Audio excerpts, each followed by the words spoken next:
I don't use the word hate lightly, but I absolutely hate when my kids are sick. I literally stay up at night, listen to them breathe, make sure that they have everything they need. Last night I was up with the baby, and as I was up, God was like, okay, well, you're up, so perfect time to speak to you and give you a message. Just as much as I hate seeing my kids sick, God hates seeing our souls sick with sin. One thing that I always think when my kids are sick is I'd rather it be me. I'd rather be the one sick than to see my baby suffer. That's exactly how God thinks of us when we are soul sick. God literally said, I'd rather it be me by sending Jesus to be sin for us. 2 Corinthians 5:21 says, for he made him who knew no sin to be sin for us. Jesus took that burden upon himself, that all who believe on him can be healed by his blood. Maybe you have more than one child like me, and when your other children are doing well,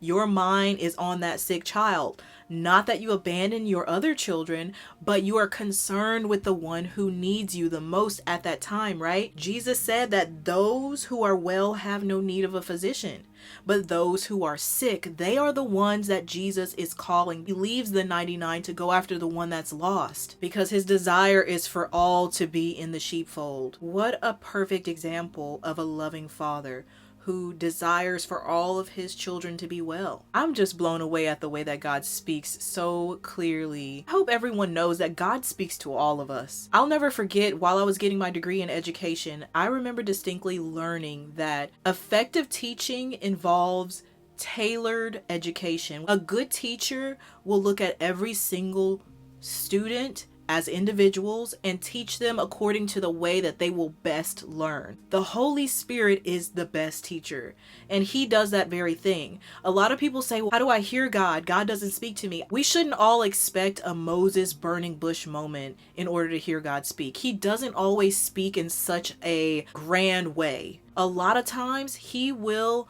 tailor fit the lesson to you in a way that you will understand. He told parables of being a fisher of men to people who were fishermen. He told parables of farming and gardening to those who did those things because it made sense. Just like he speaks to me as a parent through my children all the time. If you're an athlete, he might speak to you with symbolism of building your spiritual muscle or running your race. The Holy Spirit is the perfect teacher, and he is able to speak to you specifically and personalize the lessons. So I think when we stop looking for those grand gestures and looking for God to show up in a burning bush, we can really hear God in such a mighty way.